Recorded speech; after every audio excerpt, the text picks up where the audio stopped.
नमस्कार, मैं हूं आपके साथ गौरव राजेंद्र। बुलेटिन की शुरुआत करते हैं। मुख्यमंत्री सुखविंदर सिंह सुक्खू आज महाराष्ट्र चुनाव प्रचार के लिए मुंबई पहुंचे और मुख्यमंत्री सुखविंदर सिंह सुक्खू ने यहां एक प्रेस वार्ता को संबोधित किया और कहा कि कांग्रेस की विचारधारा ने विकसित भारत सोच की आधारशिला रखी है। यह पूर्व प्रधानमंत्री स्वर्गीय इंदिरा गांधी और राजीव गांधी की सोच है, जिन्होंने देश हित में नीतियां बनाई, जिसके कारण आज भारत विकास के पथ पर आगे बढ़ रहा है। उन्होंने कहा, जब मैं महाराष्ट्र कांग्रेस कार्यालय पहुंचा तो कांग्रेस नेता पवन खेड़ा ने मुझे समोसा ऑफर किया। फिर मैंने पूछा कि यहाँ जो राजनीति हो रही है वह समोसे पर है या विकास पर। महिलाओं के सम्मान पर सच हमेशा झूठ का सामना करता है, लेकिन अंत में जीत सच की होती है। महाराष्ट्र की तरफ ही जो है हिमाचल प्रदेश में भी राज्यसभा चुनाव के दौरान ऑपरेशन लोटस चलाया गया। बीजेपी का ऑपरेशन लोटस हिमाचल प्रदेश में फेल हुआ है और तब से प्रदेश को बदनाम करने की कोशिश की जा रही है।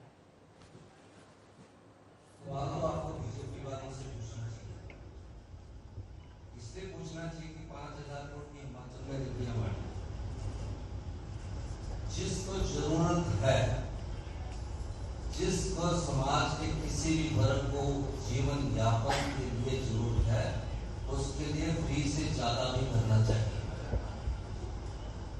और ये कोई विकसित भारत का नारा ये नहीं है कि हम जिसको देते हैं उससे हमारे को कुछ असर पड़ता है। ये बजटरी एलोकेशन होती है कि हाँ, हमने समाज के किसी वर्ग को देना है। हम अपने बजट से एलोकेट करते हैं एनुअली प्लान में कि हम इस समय समाज का ये वर्ग बहुत वंचित रह गया है। ये 75 साल में इस विकसित भारत की आधारशिला अभी 11 साल पहले भारतीय जनता पार्टी ने नहीं रखी है। कितनी रियासतों को मिलाकर जब देश बनता है, कितनी योजनाएं बनी, पंचवर्षीय योजनाएं नहीं बनी। इंदिरा गांधी ने बैंकों का राष्ट्रीयकरण किया, बड़े बड़े राजाओं के बैंक हुआ करते थे। लोकतंत्र की मजबूती के लिए राजीव गांधी जी ने 18 साल का वोटिंग राइट दिया। जब महिलाएं घूंघट पर चलती थी तो 73 और 74 अमेंडमेंट कॉन्स्टिट्यूशन का लाकर महिला आरक्षण पंचायती राज संस्थाओं में दिया, यूएलबीज में दिया। ये विकसित भारत की आधारशिला उस समय राजीव गांधी जी की सोच ने रखी, जब अमेरिका ने सुपर कंप्यूटर देने से मना कर दिया और राजीव गांधी जी ने 87 में कहा कि आने वाला समय हिंदुस्तान का है। आईटी में आज पूरे विश्व में जो डंका बज रहा है और कांग्रेस पार्टी की नीतियों से बन रहा है। जब देश का सोना इस भारतीय जनता पार्टी की सरकार के समय, जिसमें चंद्रशेखर जी देश के प्रधानमंत्री थे, कौन सपोर्ट कर रहा था? भारतीय जनता पार्टी सपोर्ट कर रही थी, गिरवी था। उस समय हमारे देश में जो नीतिगत परिवर्तन डॉक्टर मनमोहन सिंह जी ने लाए, वो विकसित भारत की नींव थी। और विकसित भारत हिंदुस्तान के सभी लोगों की सोच, सभी राजनीतिक दलों के महत्वाकांक्षी योजनाओं से संपूर्ण। उधर हिमाचल प्रदेश में समोसे की सियासत तेज हो गई है। समोसे की सीआईडी जांच के मुद्दे को लेकर आज शिमला में भारतीय जनता युवा मोर्चा ने समोसा मार्च निकाला और लोगों को समोसे बांटकर प्रदेश की सुखविंदर सिंह सुक्खू सरकार पर निशाना साधा है। बता दें कि भारतीय जनता युवा मोर्चा ने शेर पंजाब पर लोगों को समोसे बांटे और कहा कि सीआईडी को समोसे की जांच के बजाय अन्य महत्वपूर्ण मुद्दों की तरफ जो है ध्यान देना चाहिए। बीजेपी युवा मोर्चा के प्रदेश अध्यक्ष तिलक राज और बीजेपी कार्यकर्ताओं ने कहा कि दुर्भाग्य है कि आज देश में हिमाचल का मजाक बन रहा हुआ है। टॉयलेट टैक्स और समोसे की जांच से हिमाचल का मजाक बन गया है। उन्होंने कहा कि मुख्यमंत्री समोसे खाने के मुद्दे को एंटी गवर्नमेंट बता रहे हैं, यह नई बात नहीं है। कांग्रेस ने पहले भी देश को लूटने का काम किया है। युवा वर्ग आज नशे की लत में फंसा हुआ है, ये कहा से आया है और इसकी जांच होनी चाहिए। उन्होंने कहा कि सरकार ने युवाओं को ठगने का काम किया है, कानून व्यवस्था बिगड़ी हुई है, 2 सालों में एक भी विकासात्मक कार्य नहीं हुआ है। इन सभी मुद्दों को लेकर जो है काम करने के बजाय समोसे की जांच चल रही है। युवा मोर्चा का ये धरना प्रदर्शन था और युवा मोर्चा को ये धरना प्रदर्शन सांकेतिक था। पूरे हिमाचल प्रदेश में समोसा तो एक ऐसी चीज़ है जो गली गली में मिलता है और कल तो राजीव गांधी के खाए हुए समोसे और इंदिरा गांधी के समोसे भी ये उजागर हो गए। देखिए हिमाचल प्रदेश की सरकार कितनी तुच्छ राजनीति पे उतर आई है और यहाँ पर क्या जो अधिकारी इतने हावी हो गए हैं कि सरकार जो है वो कानून की अंधी पट्टी लगा के बैठी है, उनको पता नहीं लग रहा है हो क्या रहा है।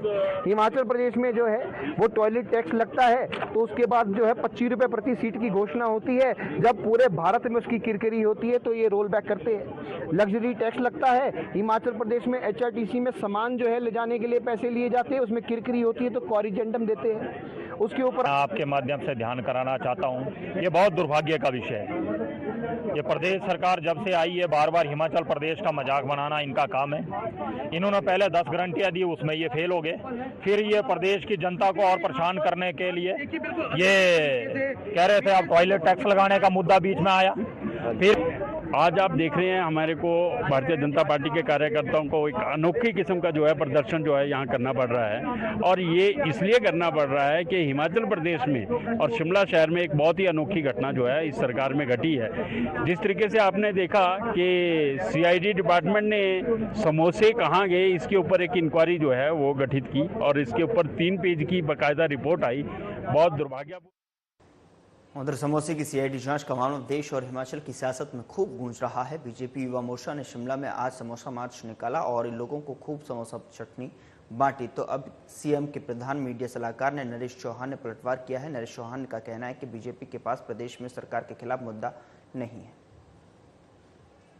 ये बहुत दुर्भाग्यपूर्ण है आज हिमाचल प्रदेश के इतिहास के लिए कि जिस प्रकार विपक्ष में भाजपा के लोग और इनके युवा मोर्चा ने आज प्रदेश की एक नेगेटिव पब्लिसिटी देश के अंदर की है। आप समझें कि और प्रदेश में बहुत सारी ऐसी समस्याएं हैं जिनके ऊपर ये मार्च कर सकते हैं, सरकार के सामने बातें रख सकते थे। आज आप समोसे को लेके एक ऐसी बात को लेके मार्च कर रहे हैं जो एक कोई। उधर प्रदेश में बढ़ रहा नशा अब HIV संक्रमण के फैलने का कारण बन रहा है। नए HIV मामलों में यह पाया गया कि सामूहिक रूप से नशे में इस्तेमाल हो रही संक्रमित सुइयों से युवाओं में HIV संक्रमण के मामले बढ़ रहे हैं। स्वास्थ्य विभाग के बैनर के तले हिमाचल प्रदेश एड्स सोसाइटी काम कर रही है और जो हमारे उच्च अधिकारी हैं उनके दिशा निर्देशों के तहत हम काम कर रहे हैं और हमारा ये ध्येय है कि HIV के बारे में हम ज़्यादा से ज़्यादा जागरूकता फैलाएं। HIV कैसे फैलता है और इससे हमें कैसे बचना है। जो अभी के हमारे केसेस आ रहे हैं उसमें हमने देखा है कि जो युवा लोग हैं वो इससे ज़्यादा ग्रसित हैं और ख़ास करके कौन ग्रसित है, जो नशा सुई के माध्यम से, सिरिंज के माध्यम से युवा लोग कर रहे हैं वो ज़्यादा ग्रसित।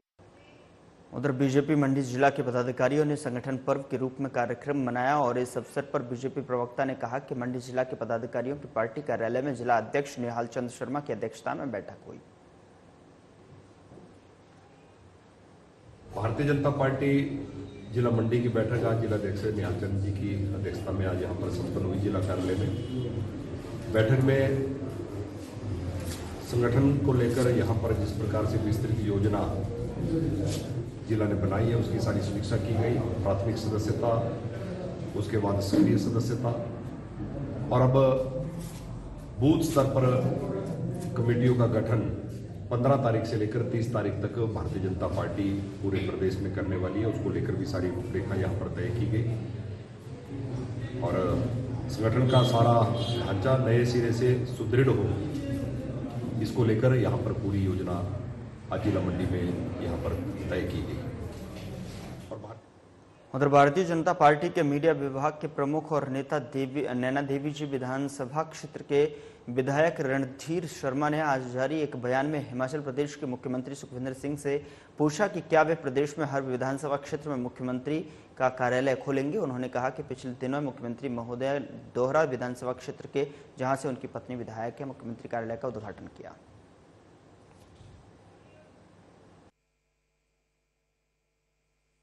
मैं हिमाचल प्रदेश के मुख्यमंत्री श्री सुखविंदर सिंह सुक्खू जी से यह पूछना चाहता हूं कि क्या वो आने वाले दिनों में हिमाचल प्रदेश के हर विधानसभा क्षेत्र में मुख्यमंत्री कार्यालय खोलेंगे, क्योंकि 5 नवंबर को उन्होंने देहरा विधानसभा क्षेत्र, जहां से उनकी पत्नी विधायक है, वहां पर मुख्यमंत्री कार्यालय खोला। ये सरकार जब से सत्ता में आई है, एक तरफ तो कमजोर आर्थिक स्थिति का रोना रोते हुए हिमाचल प्रदेश के अंदर जो पिछली भाजपा सरकार ने संस्थान खोले थे, ऐसे लगभग 1500 संस्थानों को बंद किया। और अब जब से उनकी पत्नी चुनाव जीती है, देहरा विधानसभा क्षेत्र में नित्य नए कार्यालय खुल रहे हैं, नित्य नए संस्थान खुल रहे हैं।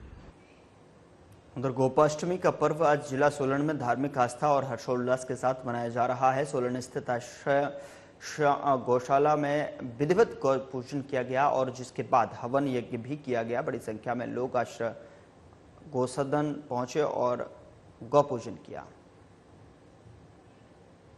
हूँ और ये जो गौओं का ये है, हिंदू धर्म में गौ माता को महत्व दिया गया है, बहुत ज़्यादा महत्व दिया गया है। ये एक ही दिन गौपाष्टमी के दिन गौ को पूजन करने से कोई वो नहीं है जी। आप हमें हर हिंदू को प्रत्येक दिन गौ माता की सेवा करनी चाहिए। और जिस हालात से लोगों के लिए संदेश ये है कि जिस हालात से ये लोग रोडों पे गौओं को छोड़ रहे हैं, ये कार्य मत कीजिए।